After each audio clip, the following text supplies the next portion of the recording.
Everybody talks about Warren Buffett's missed opportunities in the stock market, but no one really talks about how Warren Buffett very well could have invested in Enron. If you don't know, Enron was one of the biggest frauds in the United States history, and it could have cost Warren Buffett essentially his entire company, Berkshire Hathaway, and it could have cost investors billions and billions of dollars in the long run. So if you're new here, remember to leave a like, comment, subscribe, and hit the notification bell for more. If you're unaware of what Enron is, Enron was an energy, commodities, and service company based out of Houston. And at the end of 2001, it was revealed that Enron's reported financial condition was sustained by institutionalized, systemic, and creatively planned accounting fraud known since as the Enron Scandal. And this Enron scandal rocked the entire nation almost as much as FTX. I mean, we're talking, pretty much at that level. And keep in mind, this was a publicly traded company. And even though Warren Buffett didn't invest in Enron, he was in fact approached by Enron themselves. According to a 2001 article by the New York Times, representatives of Enron, the energy trading company based in Houston, have approached Warren Buffett, the chairman of Berkshire Hathaway, but he decided not to pursue a major investment in the company, according to a person close to the talks. Part of Buffett's reluctance was an unwillingness to sign a confidentiality agreement with the company that would preclude him from the trading in Enron's debt. The person said officials of Berkshire Hathaway did not return phone calls as of Tuesday. And so Warren Buffett could have very well invested gigantic sums into Enron. And this really just goes to show that his amazing ear to BS is just on complete high here. Okay. Like, he knows exactly when BS is happening, and he can sense it from basically a mile away. And he did that with Enron. He's done this a bazillion times in the past as well. So, I mean, a lot of people love to talk about the missed opportunities that Warren Buffett may or may not have had to, gain even more billions upon billions of dollars.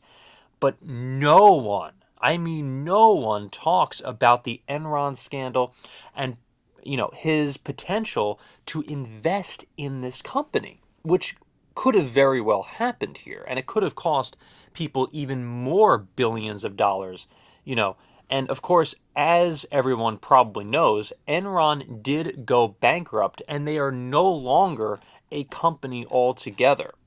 And this was as a result of the Enron scandal. What happened to Enron afterward was that the holdings were sold for pennies on the dollar. In 2002, Rob Roy of Switch Communications purchased Enron's Nevada facility in an auction attended only by Roy.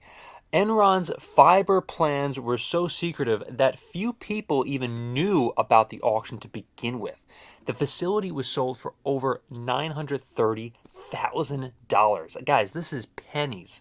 And just imagine how many people lost so much money while investing in Enron. And Warren Buffett could have very well been one of those investors. And it really just goes to show that Warren Buffett just completely understands the market, just so well. And, this stock price was about, $90, around $80, and it completely tanked. And I might actually show what the stock price actually looked like from around August 23rd, 2000 to January 11th, 2002. The stock legitimately hit zero. I mean, people lost, their entire life savings, and it was one of the worst scandals in American history. And it's just, the people, of course, involved. If you've seen documentaries about Enron, like I have, then you'll know that the people who were involved were absolute scum. They were just the worst people, of all time, literally that have ever existed in the world. What happened here, like how these people got away with it for so long, but they did, and you know, I mean, just, there were so many things that happened. In fact, I actually went to Enron Field down in Houston. I still remember, and as it was named Enron Field. So that's how big this company was, to really put it in perspective. Like, if you recall, FTX actually had the naming rights with the Miami Heat, and they immediately took their, all their signs down and everything like that. And the same thing pretty much happened with Enron. It just, you know, Enron and FTX, in my opinion, are forever intertwined, and that's the reason why I'm bringing this up. Where the Houston Astros, play right now. It's called Minute Maid Park now.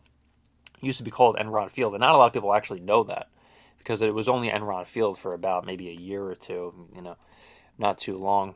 And so Enron did, however, sell its last business, Prisma Energy, during 2006, leaving Enron assets during early 2007. Its name was changed to Enron Creditors Recovery Corporation. Its goal was to repay the old Enron's remaining creditors and end Enron's affairs. In 2008, it was announced that Enron's creditors would receive $7.2 billion from the company's liquidation, or approximately 17% of the debts owed by the company. After Citigroup and JP Morgan were sued for their role abetting Enron's practices with loans, the two companies agreed to give billions of dollars to Enron's creditors. By May 2011, $21.8 billion had been distributed to the creditors, totaling 53% of Enron's debts at the time of its bankruptcy. Enron Creditors Recovery Corporation was ultimately dissolved on November 28, 2016. This was years. I mean, we're talking decades of, people paying back money and, just legal involvements, all this stuff. And really, it's something that I just really wanted to highlight here, because Warren Buffett was one of those people who was in the room, was offered to be an investor in Enron, and he turned it down. I don't know for a fact, and not a lot of people know for a fact, why Warren Buffett, it was discussed, of course, in the article, that he said that part of it, anyway, was reluctance reluctance was an unwillingness to sign a confidentiality agreement with the company. It would preclude him from trading in Enron's debt. But there's probably a lot more to the story as well, and I would really love, if someone was to ask him the question of why exactly, other than for that reason itself, why he didn't want to involve himself with Enron. It's just an interesting conversation to have, because we provide so much amazing content just like this, talking about the stock market, finance, and all of that, and we try to make every single video that will be relevant 100 years from now as it is relevant right now today. Thanks so much once again for checking out this video of income views. Remember to subscribe. If you can't subscribe, I cannot continue making videos just like this one for you. Also remember to click the like button, and also comment as to what you think of this video and what else you would like to see in terms of personal finance, Warren Buffett content, and so much more, because we cover it all on this channel. Thank you so much for watching, everybody, and I will see you in the next video.